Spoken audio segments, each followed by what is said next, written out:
নমস্কার।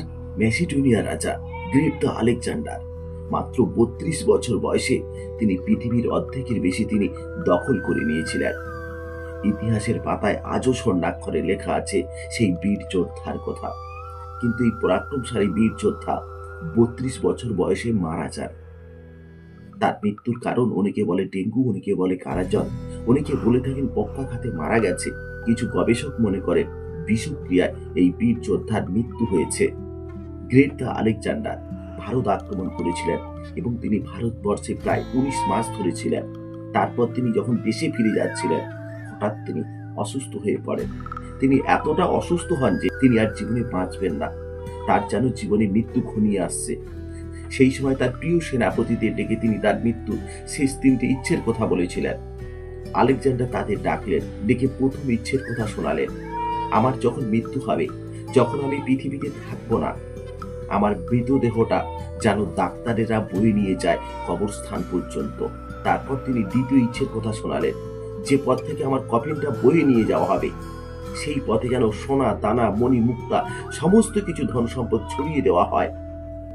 তারপর তিনি তৃতীয় ইচ্ছের কথা প্রকাশ করলেন, যখন তার মৃতদেহ কফিনে করে কবরস্থানে নিয়ে যাওয়া হবে, কফিনের বাইরে যেন তার দুটো খালি হাত বাইরে থাকে, কারণ তিনি শূন্য হাতে এসেছেন, শূন্য হাতে যেতে চান।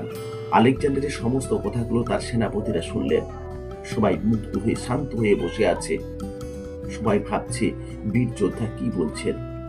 তারপর তাদের মতো তাদের প্রিয় সেনাপতি আলেকজান্ডারকে স্পর্শ করে বললেন, আপনার কথা মতন আপনার শেষ ইচ্ছাগুলো আমরা পূরণ করব, কিন্তু আপনার কাছে একটা অনুরোধ।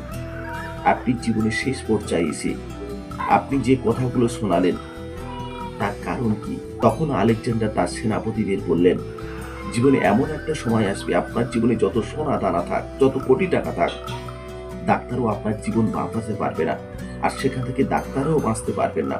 তাই আমার মৃত্যুর সময় পৃথিবীর সকল মানুষ দেখবে ডাক্তাররাও পর্যন্ত মৃত্যুর কাছে অসহায়। তাই ডাক্তার আমার কফিনটা বয়ে নিয়ে যাবে। আর আমি যে দ্বিতীয় ইচ্ছের কথা বলেছিলাম, আপনি পৃথিবীর যত বড় যোদ্ধা হন, যত বড় সম্রাট হন, আপনার কোটি কোটি টাকা থাকতে পারে, সোনা থাকতে পারে, মণি মুক্তা যাই থাকুক না কেন, সেখান থেকে আপনি বাঁচতে পারবেন না। আপনি জীবনে যা অর্জন করেছিলেন সেগুলোর কোনো মূল্যহীন, সেগুলোর কোনো দিয়ে আপনি যে আপনার জীবন বাঁচাতে পারবেন না।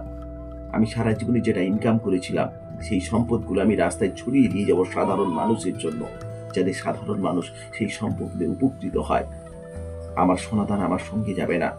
আমার মহান কর্ম, আমার দানটা পৃথিবীর সকল মানুষ মনে রাখবে। আর আমার তৃতীয় ইচ্ছের কথা বলেছিলাম, কফিনের বাইরে আমার দুটো শূন্য হাত ঝোলানো থাকবে, কারণ আমি যখন পৃথিবীতে জন্মগ্রহণ করেছিলাম, শূন্য হাতে জন্মগ্রহণ করেছিলাম। আবার যখন আমার মৃত্যু হবে, আমি পৃথিবীতে শূন্য হাতে যাব। মাঝখানে যে কোটি কোটি টাকা সম্পদ মণিমুক্তা উপার্জন করেছিলাম, সেগুলো আমার সঙ্গে যাবে না।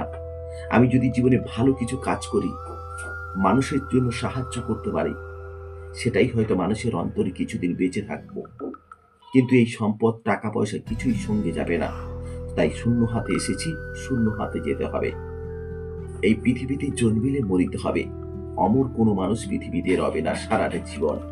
তাই মৃত্যুর আগে এমন কিছু কাজ করে যান, যেটা মৃত্যুর পরও আপনার সেই কর্মের মাধ্যমে আপনি বেঁচে থাকবেন সাধারণের অন্তরে, সকলের অন্তরে। কারণ পয়সা কড়ি, অর্থ সম্পদ, জীবনের কোনো মূল্য নেই। খালি হাতে এসেছি, খালি হাতেই যেতে হবে। আজকের প্রতিবেদন এই পর্যন্ত। দেখা হচ্ছে নতুন কোনো পর্বে, নতুন কোনো এপিসোডে। সকলকে নমস্কার, ধন্যবাদ।